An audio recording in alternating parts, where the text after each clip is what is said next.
你是一个普通的上班族，每个月发工资那天，打开工资条，上面永远有一栏扣款养老金，不交不行，国家强制。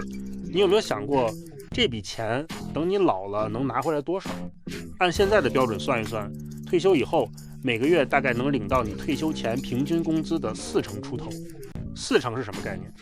假如你退休前月薪折合人民币15000，退休后每个月到手6000块，说多不多，说少吧，好歹是个兜底，对吧？行，故事到这儿好像也没什么稀奇的，很多国家不都这样吗？但离谱的事情就藏在你看不见的地方。就在你老老实实交着养老金，盘算着退休后怎么省着花的时候，这个国家还有另一群人也在领养老金，他们的退休金每个月能拿你的2倍不止。更扎心的是，这群人的养老金账户年年都是个无底洞，每年收上来的钱根本不够发，窟窿一年比一年大，大到什么程度？2025年，这个窟窿第一次突破了10万亿韩元，折算成人民币超过500亿。这个洞法律写得清清楚楚，国家财政来补。国家财政的钱从哪儿来？从你交的税里来。你每个月从工资里扣掉的那笔养老金，本来就只够自己老了的时候领个40%，结果到头来你交的税还要拿去填别人的窟窿，你一个人养了2套系统，一套养自己，一套养别人。这个国家就是韩国，怎么回事？我们从头拆开看。韩国的养老金是典型的双轨制，一条轨叫国民年金，覆盖2100万普通打工人；另一条轨叫职业年金，专门给公务员、军人、私立学校教职工。2套制度从出生那天起规则就不一样。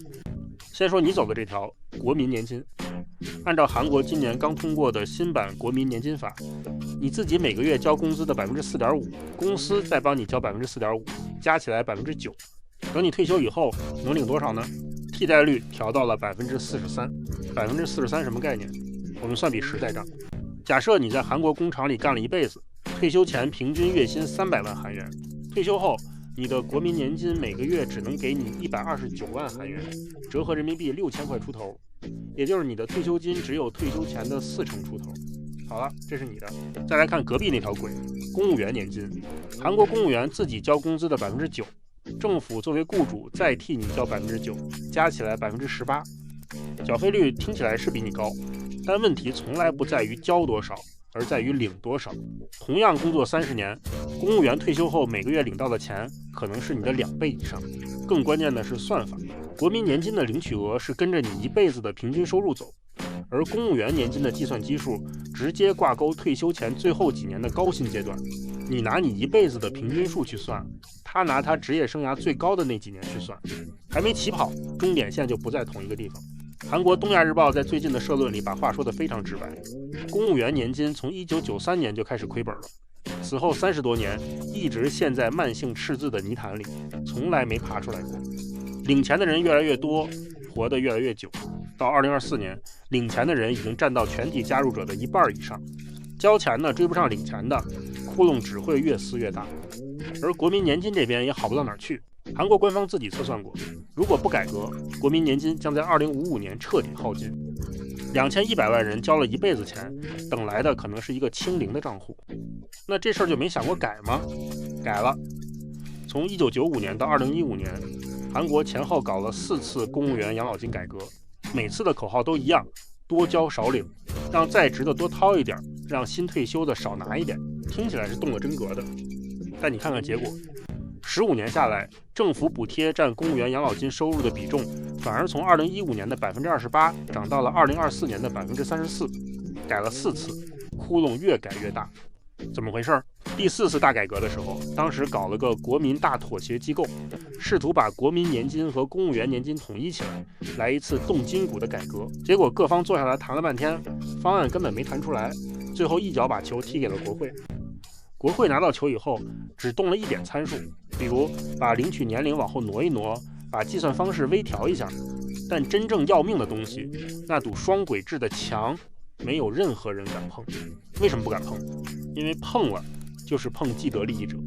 韩国东亚日报用了4个字总结：权宜之计，翻译成大白话就是能拖一天是一天，但有些事情是拖不起的。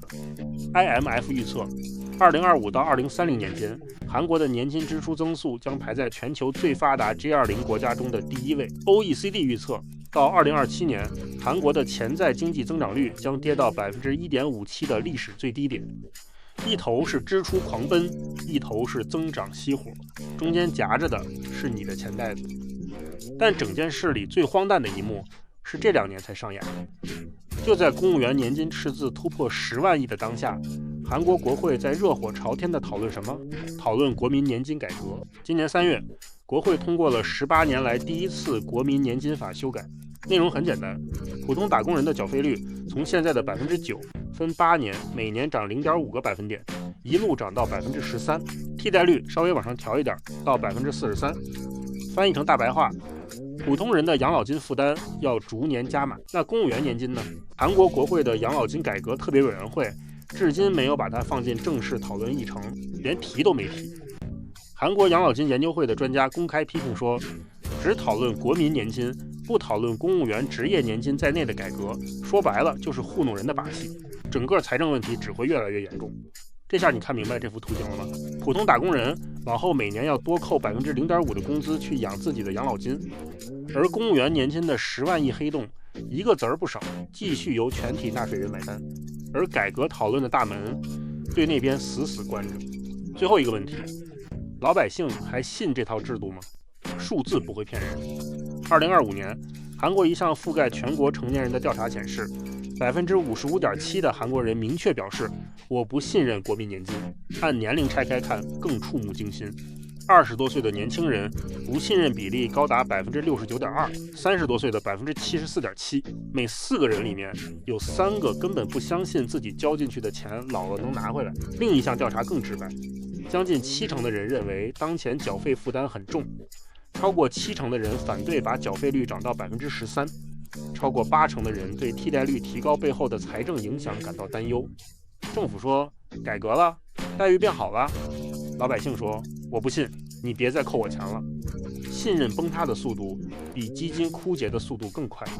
与此同时，2020年到2025年，韩国提前申领养老金的人数从67万涨到了100万，占全部领取者的 16%， 人均每个月只能领到73万韩元，折合人民币3500左右。他们不是贪图那点小钱，是不够活。韩国法定退休年龄是60岁，但主要工作岗位的实际退休年龄只有52.9岁，而1969年以后出生的人要等到65岁才能开始领国民年金。中间这13年的空窗期，你没有养老金，你得靠存款，靠子女，靠硬扛。回到最开始那个问题，你每个月从工资条上看到那笔养老金扣款的时候，你大概以为这是在给自己的晚年存一份保障。但在韩国，这笔钱背后的真相是，你不仅要养自己的未来，还要替别人的黑洞买单。而那个每年吞掉10万亿国民税金的无底洞，30多年来没人敢动，没人能动，没人想动。那边是年年亏损，年年财政兜底，这边是逐年加码，信任崩盘。